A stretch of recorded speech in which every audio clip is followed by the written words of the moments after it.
1982. Robert Muldoon I already knew. Dennis Nedry I found in Cambridge, and despite his idiosyncrasies, he was years ahead of his competition. Dennis fancied himself quite the hacker. He had his own locks for his doors. His office decorations were quite outside company regulations. Henry Wu was an only child from Ohio, a prodigy. He gained early attention for his undergraduate thesis at MIT. Dr. Wu's laboratory was a mystery to me. I never finished my schooling.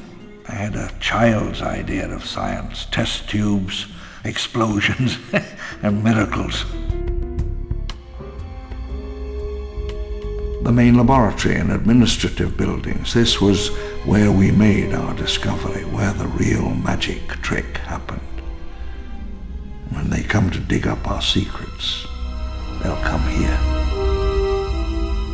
It was strange to move from the field, the hot sun, dirt on one's trouser cuffs, into the cool, sterile darkness of the lab. The sharp tang of the preservative chemicals, the coolness and hush of the sterile chamber, the daily ritual of decontamination. The centrifuge whirred night and day, the slow alchemy of genetic replication. The clear fluid held a cloudy layer of DNA strands.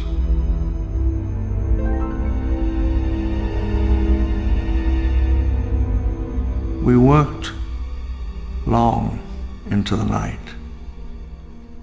feeling at times as if the whole of the earth had fallen away outside, leaving only the darkness, the work, the endless questioning into the past.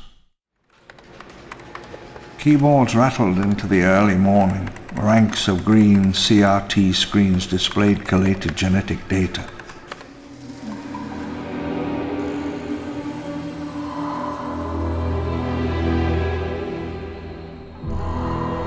Three Cray XMPs move more data faster than any computer center in the Americas. Site B was fully centralized and computer-controlled, the same design that became the Achilles heel of Jurassic Park.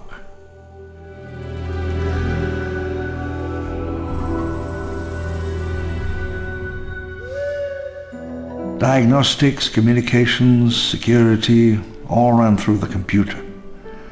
Accordingly, computer security was paramount, the tightest on the island. 2 German technicians were accused of conspiring to walk out with crucial research materials. They had planned to breach the main computer vault and remove some of the data stored there. No proof was ever found. It was in the last days of genetic recovery, and at this point, nothing was certain. Was the DNA there? Could we bring it back? Up the well? In a quiet, locked room, the extinction of species, the history of life on Earth, is being methodically reversed. It was 3 a.m. The room was strewn with soda cans, and for the 100th time, we ran the extraction sequence. As Nedry typed, the world seemed to hold its breath, and for a moment we stood at the turning point between 2 great planetary eras, the million-year reign of man and the age of the dinosaurs.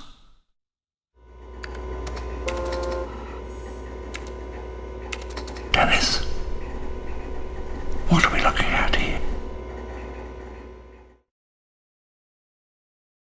All my life I'd waited for something great, something extraordinary. And then it opened up. The code read true. The barrier of time for an instant opened. Nedry and I stared into the monitor. Straight back through 65,000 centuries. I began to have my first inkling of the seriousness of our work, how deep the well was. This was life from 65 or 100 million years before mankind. The greatest discovery of the 20th century